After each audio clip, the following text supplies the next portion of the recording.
ICQ, nakabasa sa LCQ.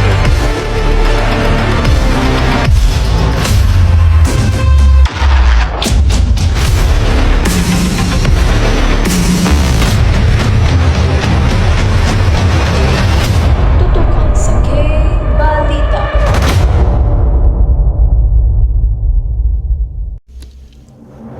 Ang inyong pinagkakatiwalaang himpilan ng pagbabalita at kasama ninyo sa paghahatid ng pinakabagong balita mula sa loob at labas ng bansa.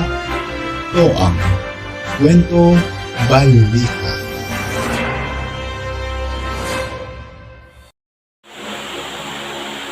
Magandang araw mga kabalita! Ito ang inyong pinagkakatiwalaang himpilan ng pagbabalita.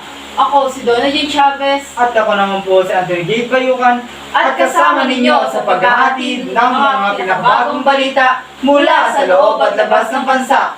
Tumutok at manatili sa inyong mga upuan dahil dito sa K-Balita, kwento mo, ibalita ko, kabalitaan Kaalaman at katotohanan ng ating binabalikatan. Para sa unang balita, Congressman Joseph Salvador Tan nagbigay ng mensahe para sa mga graduating students. Nakatutok si Irish Flores. Salamat, Kabalita! At ngayon naman po ay ating kakapanayamin ang ating kasalukuyang congressman. Magandang hapon po, Congressman Joseph. Nais ko lamang pong tanungin at malaman kung ano ang may papaya mo tulad naming mga graduating student. Ang may papayo sa mga graduating student, una, siyempre, ito na may high school pa lang naman, sa graduate, ipagpatuloy natin sa ating sa kolehiyo. Para sa gano'n, alam mo naman ang education ay siyang kailangan ng mga tao, tayo kayo lalo, higit kayo mga estudyante. Alam niyo, education ay siya makakatulong sa pamilya natin para makaahon tayo sa kahirapan. Kaya alam naman natin na ang ating mga magulang ay sadyang ginapang to, kaya pag mula sakitan natin mga natulong sa atin, at pagpasalamat din tayo sa kanila. At higit sa Panginoon Diyos na ito tayo, pagamat katatapos ng pandemic, ito tayo at least nakapagdiriwang na tayo, nakakaroon tayo ng pagkakataon. Kaya tuloy-tuloy lang, dapat pagsikapan natin, kapang natin ang ating pag-aaral. Thank you po. Salamat. At muli, balikin niyo. Mahirap ang maging guwapo. Mahirap. Ay, may tigyawat. Bro, after washing your face, use Master Deep Cleanser. Ang dating, guwapo. Mahirap ang maging guwapo. Master, sikreto ng mga guwapo. Ang produktong ito ay hindi gamot at hindi pwedeng gamitin panggamot sa anumang uri ng sakit.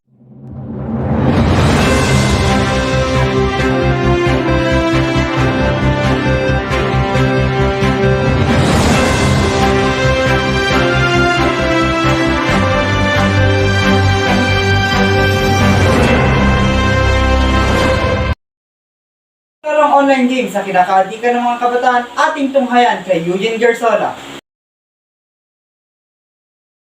Maraming salamat, Kabalita. Napapanahon ngayon ng paglalaro ng online games na kung saan kinakaadikan ito ng kabataan at halos ng mga matatanda. Ayon sa iba, ang paglalaro ng online games ay nakakatanggal ng stress. At sa iba naman na hindi pabor dahil nakakasama ito sa kanilang kalusugan at napapabayaan nila ang kanilang pag-aaral. Narito ang ibang kabataan na naglalaro ngayon ng online games at ating kapanayamin ng isa sa kanila. Hello, sir. Magandang araw. Ano po ang inyong nilalaro? Mobile Legends. Masaya po ba kayo sa paglalaro nyo? Oo naman, nakatanggal sa stress. Sa tingin nyo po, nakaka-apekto po ba ito sa pag-aaral nyo? Hindi naman siya nakaka-apekto, basta know your limitation sa paglalaro. Ano pong masasabi nyo sa mga ibang kabataan na naglalaro ng Mobile Legends na kagaya nyo po? Balansehin lang nila ang paglalaro nila, focus sila sa pag-aaral. Ayun po, ayon sa kanila, masaya ang paglalaro ng online games. Pero Kabalita, masama sa atin ang sobrang paggamit ng cellphone. Muli, ako si Eugene Garzola mula sa K-Balita. Paggamit ng vape ng mga estudyante, lalong dumarami. Ating alamin sa report ni Ace Barcelita. Maraming salamat, Kabalita. Napapanahon ngayon ang paggamit ng vape ng mga kabataan. kung saan ito ay kanilang kinahiligan. Ngunit tulad ng sigarilyo, isa rin ito sa nakakasira ng ating kalusugan. Kaya mga kabataan, iwasan muna natin ang pagbe-vape para humaba ang ating buhay. Muli, ako si Ace Barcelita para sa K-Balita. Para sa weather update, Bagyong Mawar, nakapinsala nga ba? Maraming salamat, Kabalita. Ngayon po ako'y nasa Barangay Sagana na kung saan tumama ang Bagyong Mawar. Kitang-kita naman po sa paligid kung anong iniwang pinsala ng bagyong ito. Ating pong kapayanamin ang ilang residente na napinsala ng Bagyong Mawar. Ma'am, sir, ano pong pangalan nila? G.K. Dapanan po. Donna Jean Chavez, sir. Kamusta po sila? Okay naman po, pero para sa amin sobrang makapinsala yung Bagyong Mawar. Halos masira po yung mga ari-arian namin. Ano pong mga ginawa niyong paghahanda bago pumasok ang Bagyong Mawar? Bago ito, syempre narinig ko sa TV na may bagyo, kaya ayun, bumili kami agad ng mga pagkain namin. Tapos lumikas na kami agad kasi mababa yung tinitirahan namin eh. Salamat po, ma'am. Muli, ako po si Divens de Pes Concepcion. Nagbabalita sa K-Balita.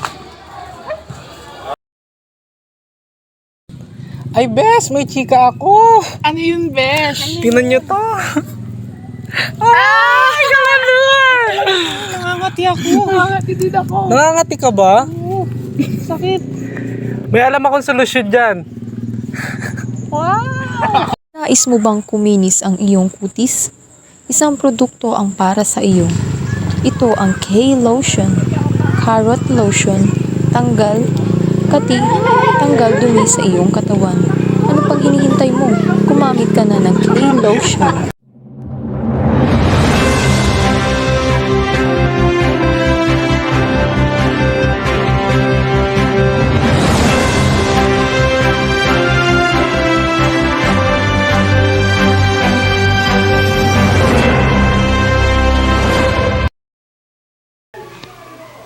Grade 12 ICT nakapasa sa NC2.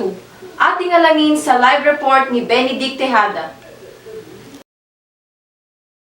Maraming salamat, Kabalita. Good news, 100% nakapasa sa NC2 CSS ang mga ICT student ng Sagana National High School. Ngayon ay andito ang isa sa mga nakapasa. Ating hingin ang kanyang panayam ukol dito. Hello, sir. Ano pong pangalan nyo? Divens. Ano po ang naging experience niya sa loob ng pag-training niyo ng NC2? Masaya. Enjoy kasi marami kang mga kasamang mga ibang estudyante na kumukuha rin ng NC.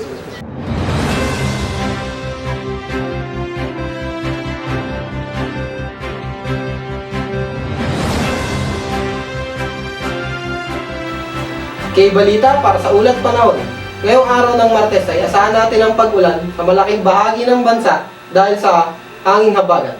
Sabi ng Pag-asa, makakaranas ng mahina at katamtaman na pag-ulan ang Luzon kasama ang Metro Manila, Visayas at Hilagang Mindanao. Patuloy na lumalakas ang hanging habagat dahil sa Bagyong Mawar na nasa labas ng Philippine Area of Responsibility. Babala naman sa malilit na bangkapang dagat ay huwag munang pumalaot dahil sa lakas ng alon dulot ng Bagyong Mawar. Ito ang K-Balita para sa ulat panahon. Showbiz Balita.